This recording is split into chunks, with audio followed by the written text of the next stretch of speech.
आप सभी को नमस्कार। आज थोड़ा सा लेट हो गया। वैसे तो शाम को आ जाना चाहिए था क्लास, लेकिन शाम को ही मैं रिकॉर्डिंग कर रही हूँ, तो इसलिए आज थोड़ा संडे था तो व्यस्तता बनी रही, मॉर्निंग में हो नहीं पाया, है ना। चले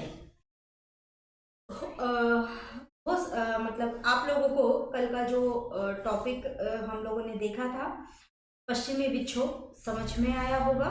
ठीक है, तो आप उसको ध्यान रखिएगा, चीज़ों को नोट कर लीजिएगा ताकि आपको एग्जाम के समय रिवाइज करने के लिए आसानी हो। ठीक है, आज जो हमारा टॉपिक रहेगा या आज हम जिस बिंदु पर बात करेंगे वो है आपकी महासागरीय लवणता।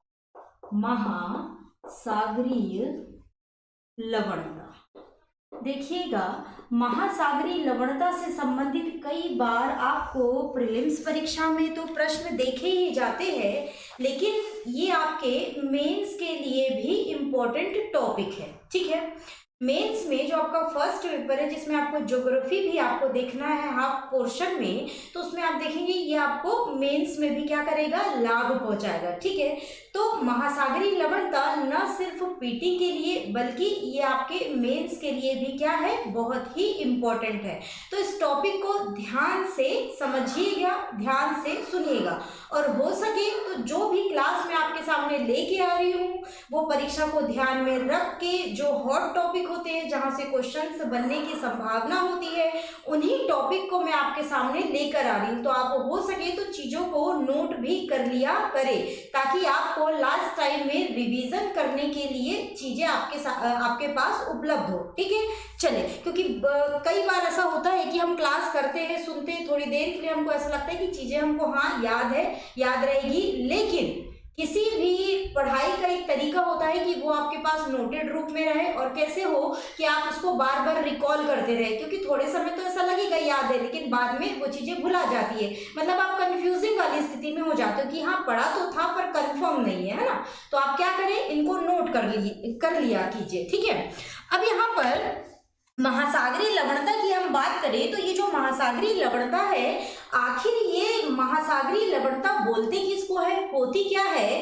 तो ज्यादा वैसे तो अलग अलग विद्वानों ने थोड़ा सा इसको अलग अलग तरीके से परिभाषित किया है, लेकिन सीधी सिंपल एक लाइन में मैं कहूँ तो जो आपका महासागरीय जल है, इस महासागरीय जल में या समुद्री जल में घुले हुए नमक की मात्रा या ठोस पदार्थों की मात्रा को ही क्या कहते हैं, महासागरीय लवणता या लवणता। क्या कहते हैं, समुद्री जल में जो आपका समुद्री जल है इसमें घुले हुए नमक की मात्रा, घुले हुए नमक की मात्रा ही क्या कहलाती है, लवणता कहलाती है। एक एक स्टेप को एक एक करके समझते चलेंगे, है ना। तो पहली बात क्या हमने देख ली कि जो ये लवणता है, लवणता बोलते किसको है, तो समुद्री जल में जो नमक की मात्रा घुली होती है, ठोस कणों की मात्रा घुली होती है, उन्हीं को क्या कहा जाता है, लवणता कहा जाता है। ठीक है, अभी ये जो लवणता है, ये जो लवणता है इसका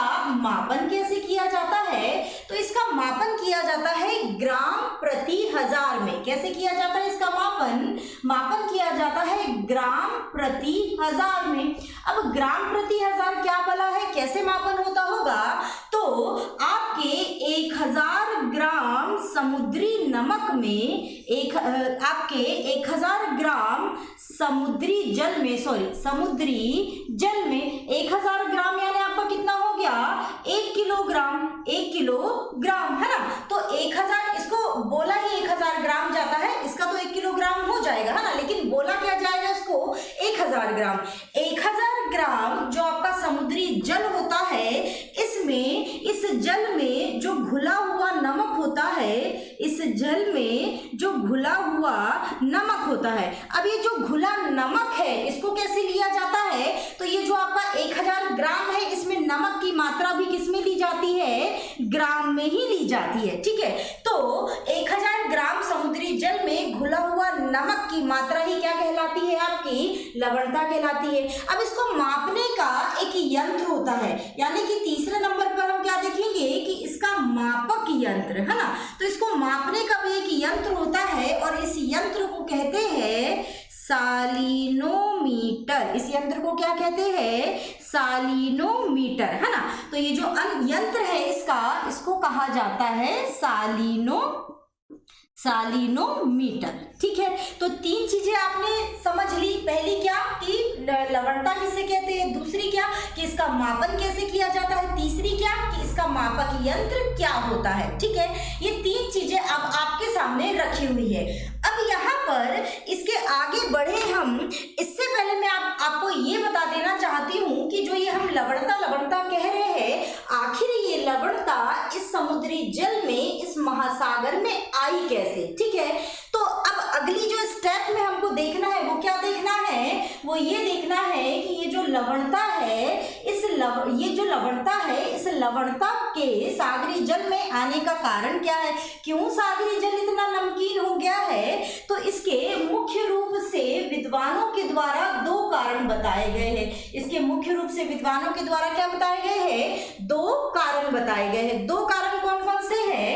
पहला जो कारण है आपका, विद्वानों ने कहा कि आरंभिक काल में जब पृथ्वी का निर्माण हो रहा था, यानी कि इन्होंने बताया पृथ्वी के निर्माण के समय इसमें क्या आ गया, जो सागरी जल है उसमें क्या आ गई, लवणता आ गई।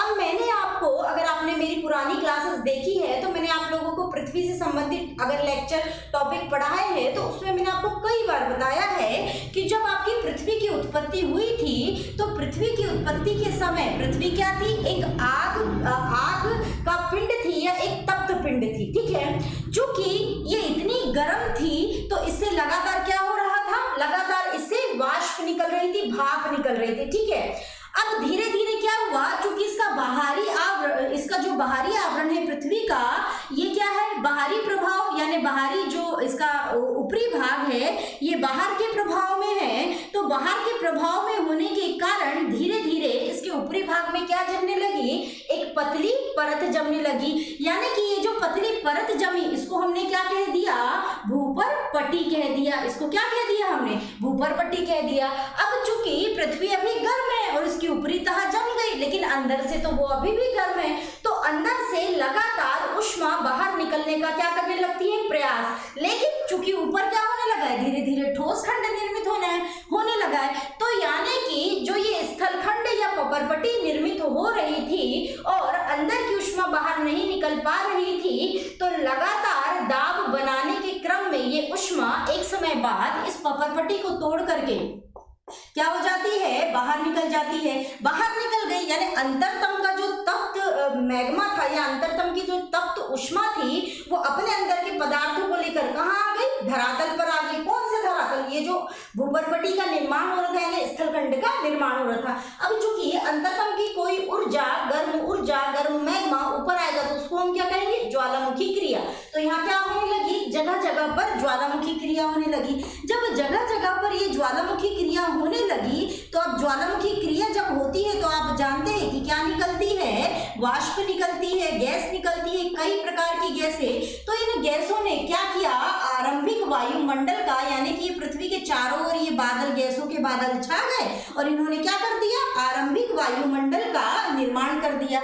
ये जो आरंभिक वायुमंडल का निर्माण हुआ, लगातार इन बादलों के छाए रहने से एक समय बाद इनके संघनित होने से लगातार करोड़ों वर्षों तक क्या होने लगी, वर्षा होने लगी। तो जो ये सिल्ड के बीच के भाग, ये पपरपट्टी के खुला भाग, जहां जहां इस वर्षा के जल को जगह मिलती गई, ये वहां वहां क्या होते गए, जमा होते गए। और चूंकि आरंभिक समय है और पृथ्वी अभी तप्त पिंड है, तो जब कोई चीज गर्म होती है तो उसके घोलने की शक्ति कैसी होती है, अधिक होती है। तो शुरुआत में ही इस जल में पृथ्वी का जितना भी लवण था, जितना भी नमक था, वो क्या हो गया, इस जल में डूब गया। इस जल में क्या हो गया, डूब गया, घुल गया। तो शुरुआत में ही जो महासागरीय जल है ये क्या हो गया, सर्वाधिक लवणीय हो गया। ठीक, इसके अतिरिक्त दूसरा जो कारण बताते हैं विद्वान, वो बोलते हैं कि जो आरंभिक नदियां थी, इन आरंभिक नदियों ने भी स्थलखंड से बहते हुए क्या किया, स्थलखंड से बहते हुए समुद्रों में पूरा स्थलखंड का क्या ला दिया, नमक ला दिया। कहने का अर्थ ये कि अब वर्षा हो रही है तो इनकी कई धाराएं बनेगी। ठीक है, जगह जगह जल जमा प्रयास करेगा। इस क्रम में ये अभी तो सिर्फ किनारों के भाग ही, अब यहाँ पर इन नदियों के द्वारा इस पृथ्वी के ऊपरी भाग में यानी इस पृथ्वी के धरातल पर विभिन्न प्रकार की नदियां जो बही, इन्होंने धरातल से भी नमक को एब्जॉर्ब करके कहाँ ला करके छोड़ दिया, समुद्र में ला करके छोड़ दिया। तो इस प्रकार किसका निर्माण हो गया, महासागरीय जल में लवणता व्याप्त हो गई, महासागरों का निर्माण हुआ और जल में अधिकांश लवणता पृथ्वी के आरंभिक समय से ही क्या हो गई, विद्यमान हो गई। तो अगर आपसे कभी कोई इस प्रकार का प्रश्न आए, कथन कारण में इस प्रकार के प्रश्न आने की संभावना है, तो आप इस चीज को बखूबी याद रखेंगे कि दो प्रकार, एक तो आरंभिक नदियों ने और पृथ्वी के निर्माण के समय अधिकांश जो जल है यानी कि महासागरों का जब निर्माण हो रहा था उसी समय अधिकांश लवण इसमें क्या हो गए, आकर के घुल गए। तो ये दोनों चीजों को आप एकदम अच्छे से याद रखेंगे, क्योंकि यहां से आपसे कथन कारण में प्रश्न पूछे जा सकते हैं। ठीक है, इतनी बात। अब यहाँ पर ये डायग्राम अगर बना है तो एक चीज और बता दूं, सबसे पहले पृथ्वी की उत्पत्ति के बाद सबसे पहले किसका निर्माण हुआ, स्थलखंड का निर्माण हुआ, जैसे कि मैंने आपको बताया, अर्थात हम इसको क्या कह सकते हैं, भूपर पट्टी का निर्माण हुआ। दूसरी बार में क्या हुआ, भूपर पट्टी के बाद मैंने क्या बोला कि अंतरतम की ऊष्मा बाहर निकलने का प्रयास करती है और एक समय बाद अधिक फोर्स लगाने के कारण ये क्या होती है, धरातल पर प्रकट होती है।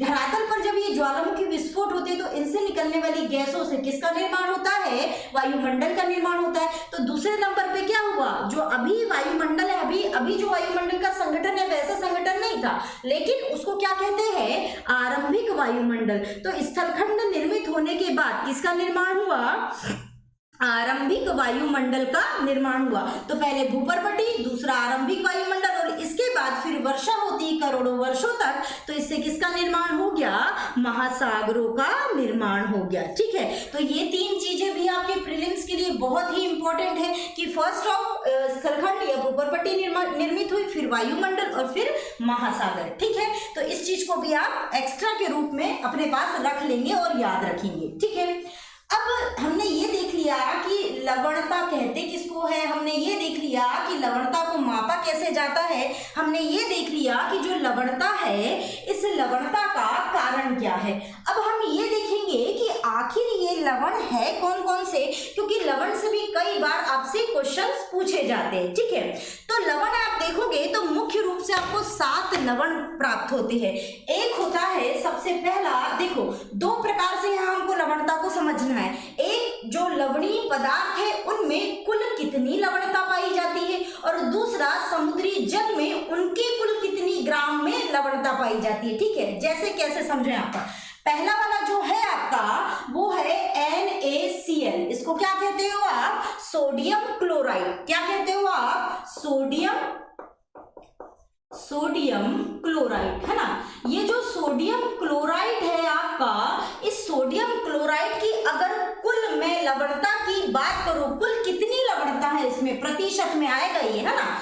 जब हम इसकी समुद्री जल में लवणता की मात्रा का आकलन करेंगे तो उसको हम ग्राम प्रति हजार में करेंगे। ठीक है, लेकिन जब हम इसकी कुल लवणता की बात करेंगे तो इसमें कुल कितना प्रतिशत है लवणता का वो हम देखेंगे, है ना। तो सबसे पहले ये जो सोडियम क्लोराइड है इसमें कुल कितना प्रतिशत है लवणता का, तो इसमें सर्वाधिक प्रतिशत है, आप देखेंगे 77.8% इसमें क्या पाई जाती है, कुल लवणता पाई जाती है। ठीक है, इसके बाद दूसरे नंबर का जो आपका है लवणता, उसको आप कहते हैं मैग्नीशियम क्लोराइड, है ना। उसको आप क्या कहते हैं, मैग्नीशियम क्लोराइड, है ना। मैं यहाँ पे साइन भर लिखती हूँ, उसको आप लोग बोलते जा रही हूँ, लिखते जाना, है ना। मैग्नीशियम क्लोराइड, और ये जो मैग्नीशियम क्लोराइड है इसका कुल प्रतिशत है लवणता का 10.9%, यानी इसमें कुल 10.9% क्या पाई जाती है, लवणता पाई जाती है। तीसरे नंबर पे आता है आपका मैग्नीशियम सल्फेट। ठीक है, तीसरे नंबर पे क्या आएगा आपका, मैग्नीशियम सल्फेट। तो जो आपका ये मैग्नीशियम सल्फेट है इसमें कुल लवणता है आपकी 4.7%। कितनी है, 4.7%। इसके बाद चौथे नंबर पर आता है आपका कैल्शियम सल्फेट। ठीक है, क्या आ जाएगा, कैल्शियम सल्फेट, और कैल्शियम जो सल्फेट है इसकी कुल लवणता है आपकी 3.6%। ठीक है, 3.6। 5वें नंबर पर कैल्शियम सल्फेट के बाद आ जाता है आपका पोटेशियम सल्फेट। पोटेशियम सल्फेट, ठीक है, और ये जो पोटेशियम सल्फेट है इसकी जो लवणता है आपकी वो है 2.5%। ठीक है, इसके बाद आएगा आपका कैल्शियम कार्बोनेट 6वें नंबर पर, कैल्शियम कार्बोनेट। और ये जो कैल्शियम कार्बोनेट है इसकी कुल लवणता है पाई जाती है 0.3%। ठीक है, इसके बाद 7वें नंबर पर आता है आपका मैग्नीशियम ब्रोमाइड। क्या आ जाता है? Magnesium bromide. ठीक है, इसकी कुल लवणता है आपकी 0.2%। ठीक है, ये तो क्या हो गई कि ये जो लवणीय तत्व है, ये जो लवणीय पदार्थ है, इनमें इतनी मात्रा में कुल लवणता पाई जाती है। इसका टोटल इंक्लूड करोगे आप तो ये कितनी हो जाएगी? 100%। 100%। ठीक है, इसके बाद जस्ट हमको ये देखना है कि कुल मात्रा इनकी प्रति हजार में कितनी है, यानी कि ये समुद्री जल में कितने प्रतिशत मात्रा में पाए जाते हैं। यानी अब हमको इनकी क्या देखना है? प्रति हजार मात्रा।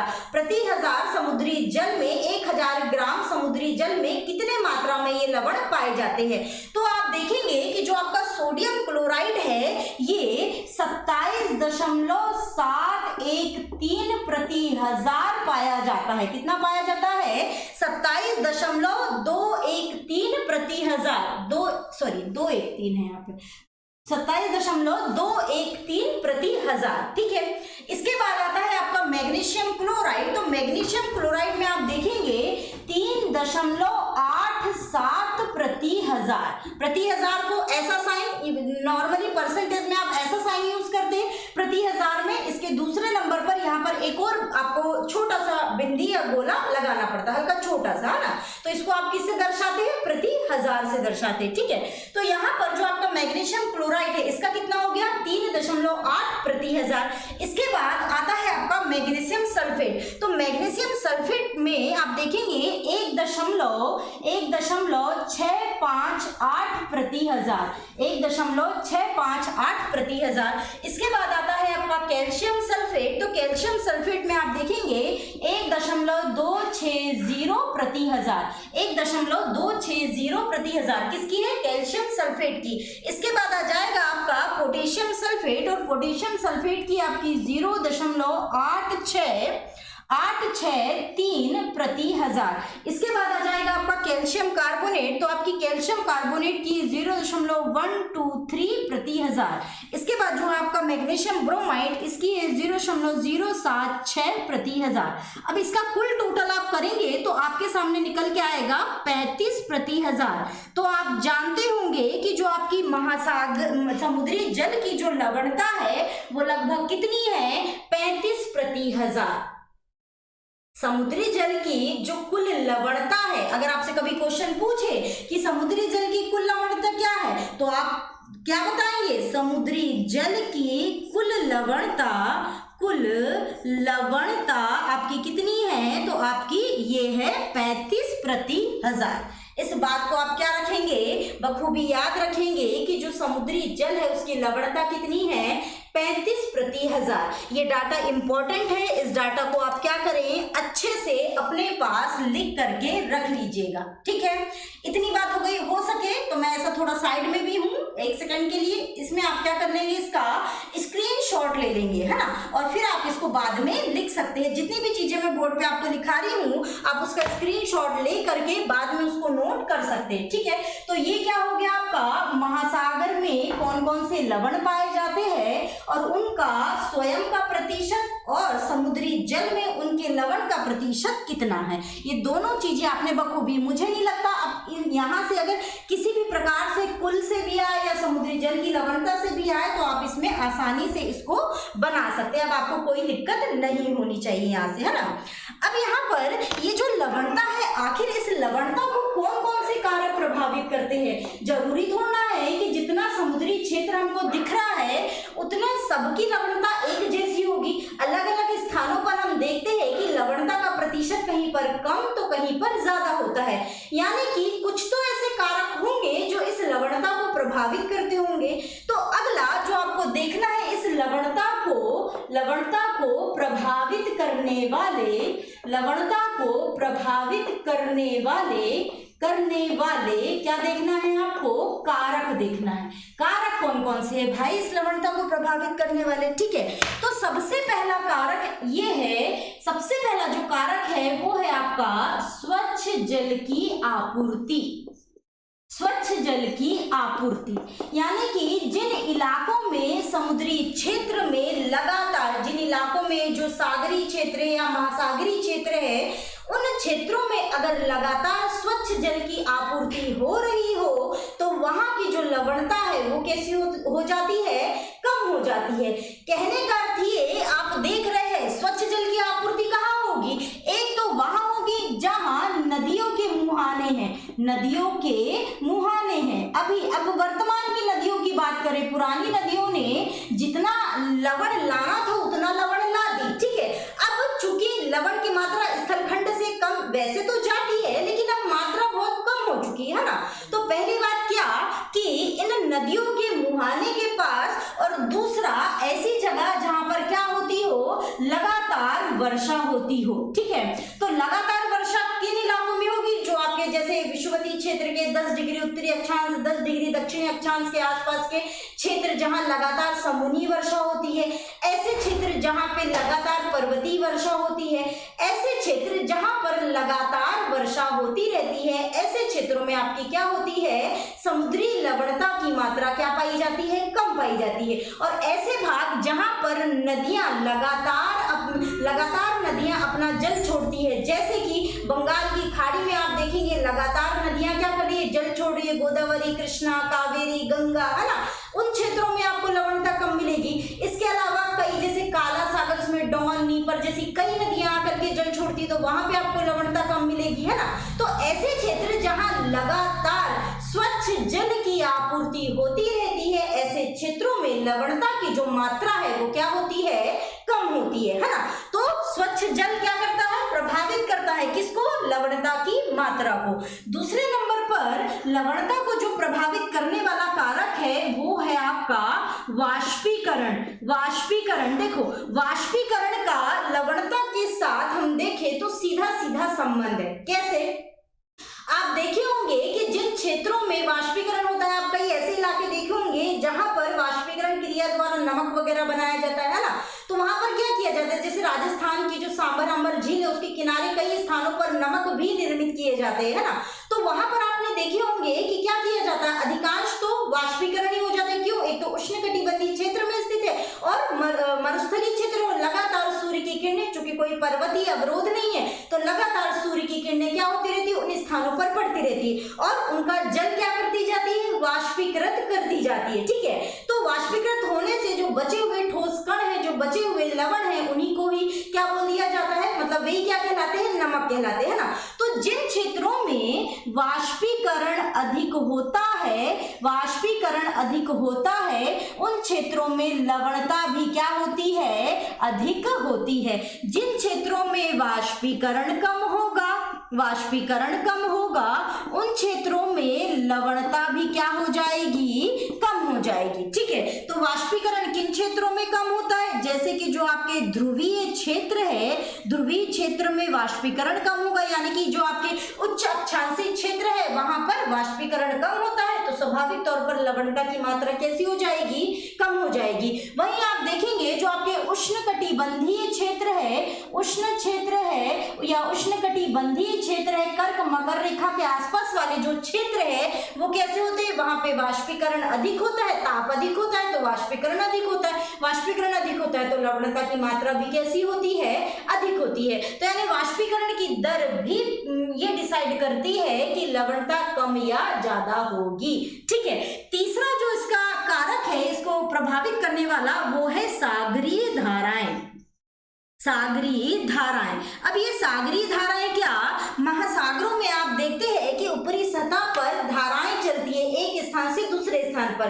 तो जो अधिक तापमान वाले क्षेत्र से कम तापमान वाले क्षेत्र की ओर चलने वाली धाराएं, चूंकि लवणता का संबंध सीधे तौर पर तापमान से भी होता है, तापमान जहां पर अधिक होगा लवणता वहां पर अधिक होगी, तापमान जहां पर कम होगा लवणता वहां पर कम होगी। तो जो भूमध्य सागर की, कहाँ की, भूमध्य सागरीय क्षेत्र की, भूमध्य धाराएं जो कहाँ जाती है, ध्रुवों की ओर जाती है, ध्रुवों की ओर जाती है। ये क्या करती है, ये अपनी लवणता लेकर के कहाँ जा रही है, ध्रुवों की ओर। तो जिन क्षेत्रों में लवणता नहीं है उन क्षेत्रों में भी ये धाराएं क्या कर देती है, लवणता को व्याप्त कर देती है। और जो ध्रुवीय क्षेत्र की धाराएं हैं, ध्रुवीय क्षेत्र की धाराएं हैं, ये भूमध्य सागर की ओर, कुछ धाराएं भूमध्य सागर की ओर चलती है,